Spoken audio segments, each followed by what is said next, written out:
नमस्कार, आप देख रहे हैं YIS न्यूज। गोपाष्टमी के अवसर पर मधुवन गौशाला में धूमधाम के साथ मनाया गया गोपाष्टमी का पर्व। की गई गौ माता की पूजा अर्चना। बिलारी के अमरपुर काशी स्थित मधुबन गौशाला में शनिवार को गोपाष्टमी का पर्व धूमधाम के साथ मनाया गया।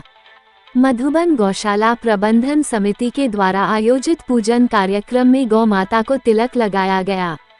साथ ही अक्षत, रोली, चंदन, पुष्पहार आदि लगाकर उसे प्रसाद खिलाया गया। पूजन कार्यक्रम में यजमान की भूमिका तेजभान सिंह राघव एवं राधा राघव ने निभाई। वहीं पुरोहित की भूमिका आचार्य संजय गौड़ ने निभाई। पूजन के बाद गौ माता की आरती भी की गई। मौके पर पंडित जी ने कहा कि गौ माता में 33 देवी देवताओं का निवास माना गया है, अतः गौ सेवा 33 देवी देवताओं की सेवा है। कहा कि मां के बाद हमने धरती और गाय को भी मां का दर्जा दिया है।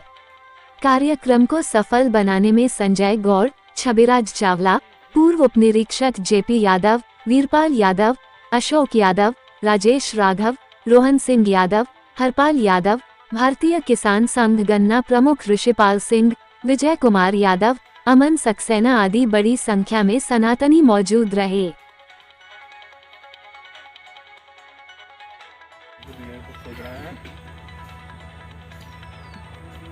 हमारे लिए नहीं है, ठीक है?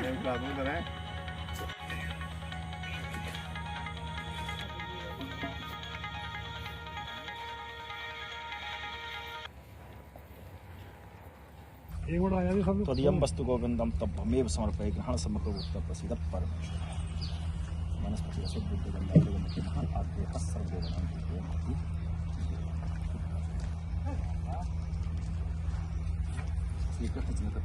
नंदनंदन सुंदरम अशरण शरण भवभय हरणहानंद जनदाधावरम श्रीमोर मुकुट चित्रमणमय मकर कुंडल धारणम मुखचंद्र दिति नक्षचंद्र दिति प्रस्फुटन कन्निवहरणम मुस्कान मन मन मोहन पंच कल्पना परम माल ललित पत्वल मधु अधन मधुर मुरलीधरम रघुभानु नंदन गाम शोभित सिवल सिंहासनम ललितादि सद्गुण सेवन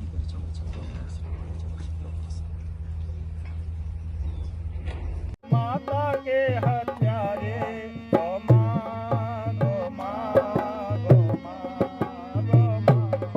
अब गली गली में फैल रहे गो माता के हत्या तो हम सब समान करते हैं तेरे चरणों में प्रभु। आज कार्तिक मास की शुक्ल पक्ष की अष्टमी तिथि है और इस दिन गौ माता का पूजन हमारे अनेक पापों को नष्ट करने वाला है, हमें बहुत सुख प्रदान करने वाला है।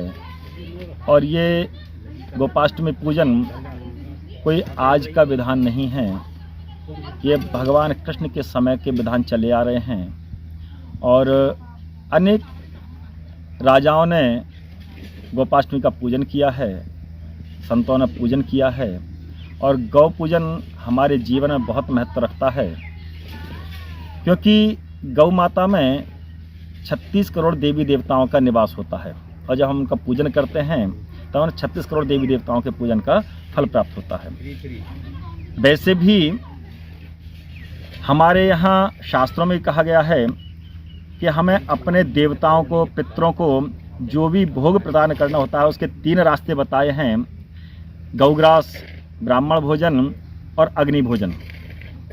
यदि हम गाय को अपने पितरों के निमित्त भोजन देते हैं, देवताओं के निमित्त भोजन देते हैं, तो वो उनको प्राप्त होता है। अग्नि में हम चढ़ाते हैं तो अग्नि के द्वारा भी प्राप्त होता है। ब्राह्मण को भोजन कराने से भी देवताओं को, पितरों को प्राप्त होता है। गौ एक ऐसी माता है जो विश्व से गौ माता रहा, अर्थात गौ माता विश्व की माता है और गौ पालन करने से हमारे इस पृथ्वी पर जो आज परेशानियां आई हैं वो केवल इस गाय की दुर्दशा के कारण आई हैं। यदि आज हमें अपनी इस गौ माता को संभालना है, अपनी दशा को संभालना है, तो हमें गौ माता का सम्मान करना होगा, हमें गौ माता की सेवा करनी होगी। और गौ माता की सेवा का सबसे बड़ा विधान यह है कि जो भी बड़े बड़े मंदिर हैं उन सब मंदिरों में गौशालाएं खोली जाएं।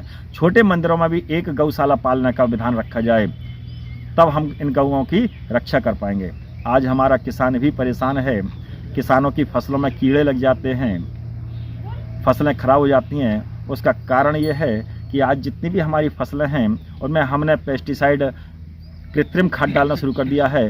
पहले हम बैलों के द्वारा खेत जोतते थे, बैलों का मूत्र, बैलों का गोबर उसी खेत में गिरता था, उससे वो ज़मीन को उर्वरा शक्ति बढ़ती थी और फसल हमारी बहुत अच्छी होती थी। घूर का खाद डालने से, जो गौ गोबर डालने से खेतों में जितना भी हमारे विषाणु होते थे खेत में, वो सब नष्ट हो जाते थे। आज हम दवाई दे करके उनको नष्ट करते हैं और वो दवाई का असर हमारी फसलों के द्वारा हमारे शरीर में आता है। हमारे शरीर भी सब लोगों के खराब हो चुके हैं। यदि हमें अपने आप को स्वस्थ रखना है, समाज को स्वस्थ रखना है, तो हमें गौ पालन करना चाहिए, गौ सेवा करनी चाहिए। अब समय का, स्थान का अभाव होने के कारण हर परिवार में गौ नहीं पल सकती, लेकिन जो भी हर किसी के घर के आसपास कहीं कोई मंदिर है, उस मंदिर में एक गौ सेवा का स्थान बनाएं, गौ पालें, वहाँ पर एक निश्चित व्यक्ति को रखें, या जो भी मंदिर का पुजारी है उस गौ की सेवा करे, और जो भी मोहल्ले वाले, कॉलोनी वाले हैं, उस गौ के पालने में सहयोग करें और अपने जीवन को कृतार्थ करें, पूर्ण लाभ प्राप्त करें। जय श्री गौ माता। सभी क्षेत्रवासियों को और यहाँ के जो मधुवन गौशाला में आज मुझे आने का सौभाग्य प्राप्त हुआ है, यहाँ के सभी कार्यकर्ताओं को, संचालक महोदय को गोपाष्टमी की बहुत बहुत हार्दिक शुभकामनाएं। मैं सभी क्षेत्र के जितने भी किसान भाई, नौजवान और जन सहयोगी हैं, उनको मैं सिर्फ इतना सा एक संदेश देना चाहता हूँ इस गोपाष्टमी के अवसर पर कि अगर हम गाय को घर के अंदर नहीं पाल सकते हैं तो किसी न किसी गौशाला से ज़रूर जुड़ें और एक गाय को गोद लें, जिससे कि उस गाय को आर्थिक जो तंगी महसूस हो रही है, जिस कारण से आज का माहौल बिगड़ रहा है, हम देख रहे हैं वातावरण बहुत दूषित हो रहा है, वो वातावरण शुद्ध हो जाए। जय गौ माता। सभी को गोपाष्टमी की बहुत बहुत हार्दिक बधाई और शुभकामनाएं। गौ हमारी माता है, ये हम सभी को जानकारी है। गौ माता की सेवा करें, सेवा करने से काफ़ी लाभ मिलता है, घर में लक्ष्मी आती है और गौ माता की सेवा करना हमारा धर्म और कर्तव्य भी। गौ माता की सेवा करते करते हमारे श्री कृष्ण जी भगवान, उन्होंने बहुत सेवा करी है, तभी वो अपने घर का निकला हुआ माखन खाते थे और काफ़ी शरीर को वो लाभदायक भी होता है। गाय का देसी घी, गाय का जो दवाइयाँ आती हैं उसमें गौमूत्र भी उसमें होता है, उससे शरीर को काफ़ी स्वस्थ और लाभदायक पहुंचता है। इसलिए गौ माता की सेवा करें, मैं बस यही कहना चाहूँगा। जय श्री राम।